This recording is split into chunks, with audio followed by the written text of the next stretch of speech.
নিশ্চয়ই কাঠের তৈরি ক্যাবিনেট অর্ডার করবেন অথবা রেডিমেড কিনবেন, তাহলে এই ভিডিওটি আপনার জন্যই। আপনার ঘর সাজাতে একটি ক্যাবিনেট খুবই গুরুত্বপূর্ণ, আর সেটি যদি হয় চমৎকার ডিজাইনের তাহলে তো কোনো কথাই নেই। আর হ্যাঁ, ইন্ট্রো পরেও দেওয়া যাবে। প্রিয় দর্শক, ভিডিও দেখার এখনই সময় না হলে ফেসবুক টাইমলাইনে শেয়ার করে রাখতে পারেন, যখন সময় পাবেন দেখে নেবেন। এই ভিডিওটি শুধুমাত্র তাদের জন্যই যারা ক্যাবিনেট ক্রয় করতে যাচ্ছেন।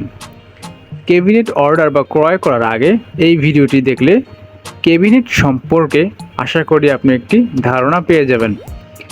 একটি কাঠের ক্যাবিনেট তৈরি করতে কত সিএফটি কাঠ লাগে, ফিটিং মজুরি কত টাকা, নকশা মজুরি কত টাকা, বার্নিশ মজুরি ও মালামাল কত টাকা, হার্ডওয়্যার আইটেম কত টাকা হতে পারে, এই ধারণাটি আপনি পেয়ে যাবেন নতুনভাবে। আপনি এই ভিডিওটি দেখে সম্পূর্ণ তথ্য পেয়ে যাবেন। ভিডিওটি ছোট হলেও ভিডিও তৈরি করতে অনেক সময় লেগে যায়, তাই ভিডিওর শুরুতে লাইক দিয়ে দিন। আর আমি ফিরছি ইন্ট্রোর পরেই।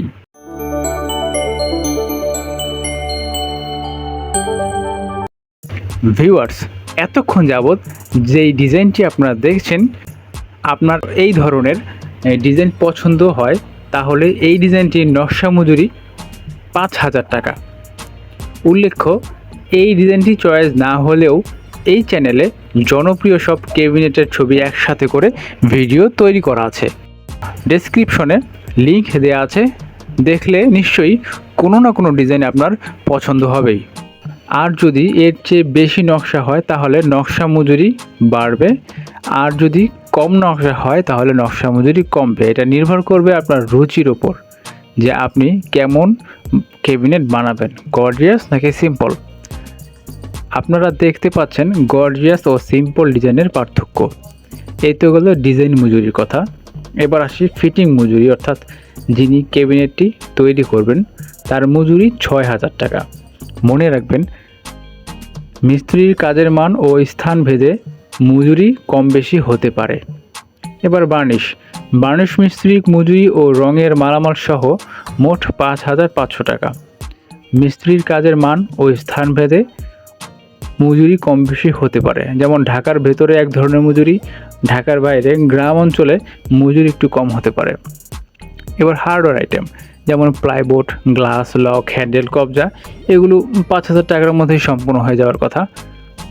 হার্ডওয়্যার এর আইটেমগুলো মিডিয়াম মানের, এর চেয়ে লো কোয়ালিটি হলে জিনিসের দাম আরও কম হবে, হাই কোয়ালিটি হলে প্রোডাক্টের দামগুলো আরও বেশি হবে।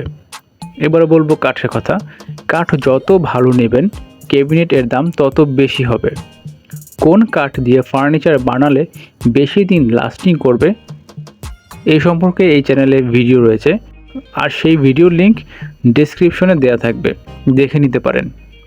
ভিডিওতে দেখানো ক্যাবিনেটটি আকাশমণি কাঠের। আপনি যদি আকাশমণি কাঠ দিয়ে ক্যাবিনেট তৈরি করেন তাহলে এই কাঠের প্রতি সিএফটি 800 টাকা থেকে 1500 টাকা দাম। এর চেয়ে কম দামে পাওয়া যায়, আবার বেশি দামেও পাওয়া যায়। এটা নির্ভর করে কোয়ালিটির উপর। একটা ক্যাবিনেটে সর্বোচ্চ 10 সিএফটি কাঠ লাগে। কাঠের থিকনেসের উপর, থিকনেস যদি কম হয় তাহলে কাঠ কম লাগবে। তো আমরা পেলাম 15,000 টাকা কাঠের দাম এবং 6,000 টাকা ফিটিং মজুরি, 5,000 টাকা নকশা মজুরি, 5,500 টাকা রঙের মজুরি ও মালামাল, 5,000 টাকা হার্ডওয়্যার আইটেম, মোট 36,500 টাকা। মনে রাখবেন, শুধু একটি ধারণা দেওয়ার জন্য এই ভিডিওটি তৈরি করলাম। আপনি যখন কোনো দোকানে অর্ডার দিতে যাবেন নিশ্চয়ই দোকানদার এর চেয়ে বেশি দামে আপনার কাছে সেল করবে, কারণ তার দোকান ভাড়া, গোডাউন ভাড়া আছে, কারখানার ভাড়া আছে, তারও কিছু বেনিফিট দরকার।